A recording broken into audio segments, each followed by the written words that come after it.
మోకాల నొప్పులకు ఎటువంటి సర్జరీ లేకుండా ఎపియాన్ పెయిన్ క్లినిక్ అందిస్తున్న అత్యాధునిక చికిత్స. Welcome to Suman TV. నేను మీ నవీన్. ప్రస్తుతం మనతో ప్రముఖ orthopaedic surgeon doctor Satish Kumar గారు ఉన్నారు. హాయ్ సార్, నమస్తే అండి. నమస్తే.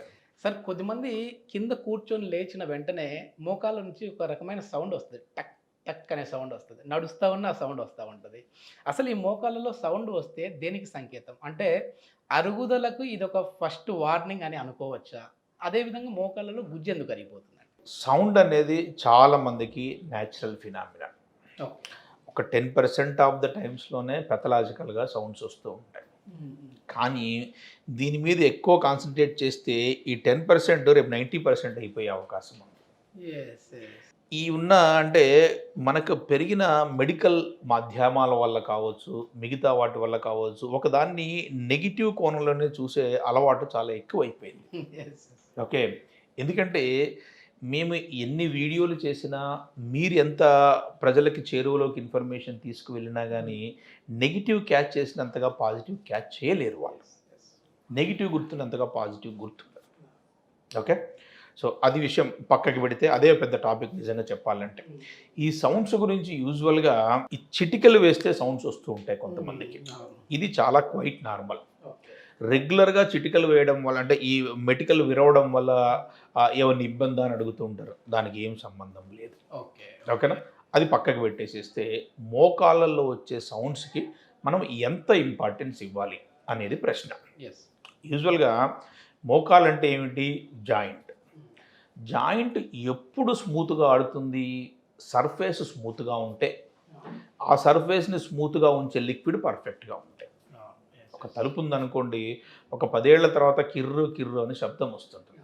దాంట్లో కొబ్బరి నూనె వేసామనుకోండి, కొన్ని రోజులు వస్తుంది. ఆముదం వేసామనుకోండి, ఇంకొన్ని ఎక్కువ రోజులు వస్తుంది. గ్రీస్ పెట్టామనుకోండి, ఇంకా ఎక్కువ వస్తుంది. సో ఇక్కడ మెయిన్ ఇంగ్రీడియంట్ ఏమిటి? కందెన లేదా లూబ్రికెంట్ క్వాలిటీని బట్టి తలుపు అంత స్మూత్గా ఆడుతుంది, అన్ని ఎక్కువ రోజులు వస్తుంది.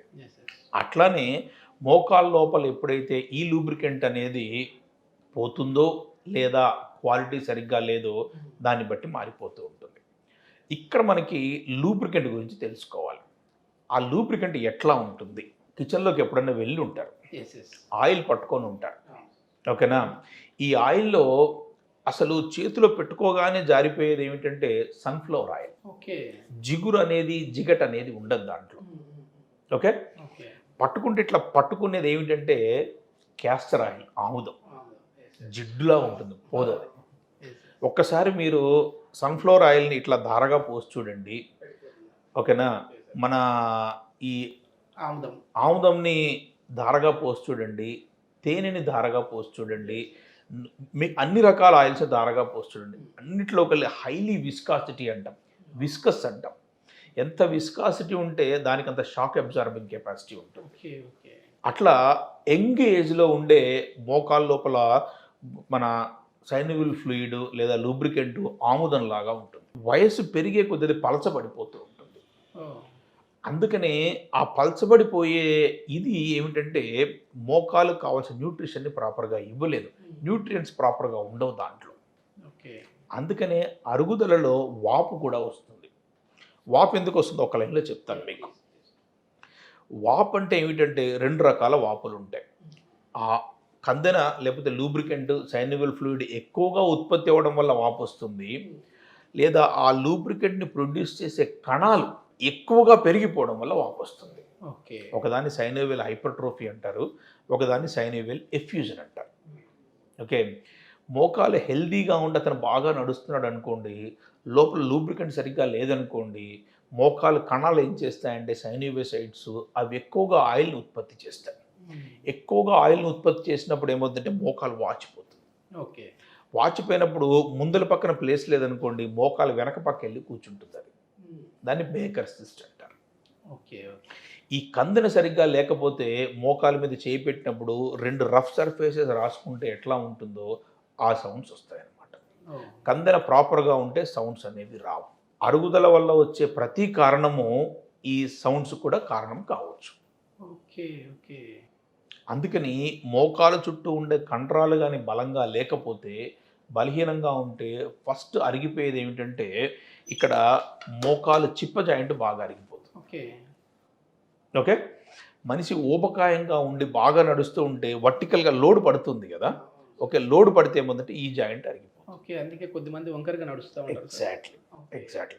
సో వాళ్ళలో మోకాలు ఎట్లా ఉంటుందంటే ఇట్లా ఉంటుంది, ఇటు పక్కంతా గుర్జు అంతా బాగా అరిగిపోయి ఇట్లా అయిపోతుంది మోకాలు. కొంతమందికి దెబ్బలు తగ్గడం వల్ల ఇట్లా అయిపోతుంది మోకాలు. సో ఒక మనిషి నడిచేటప్పుడు ఇట్లా ఉంటే నడవలేరు కదా, అందుకని ఏం చేస్తారంటే ఇట్లా అడిగేస్తుంటారు. ఇట్లా అడిగేస్తే ఇటు నడిచేటప్పుడు ఇటు పడిపోతారు, ఇటు నడిచేటప్పుడు ఇటు పడిపోతారు.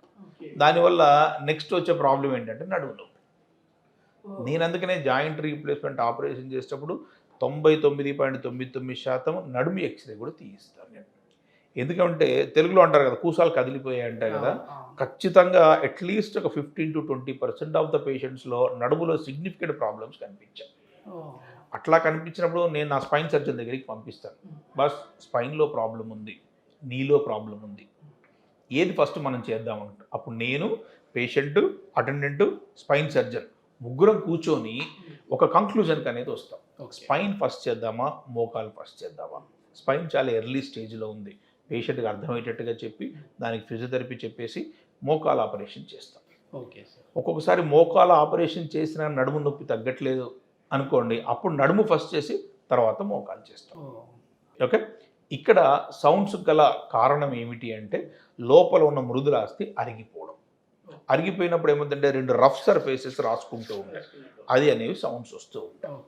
ఎక్కువగా కింద కూర్చొని లేవడము, మెట్లకి దిగడం వల్ల మోకాలు ముందు పక్కన సౌండ్స్ వస్తూ ఉంటాయి.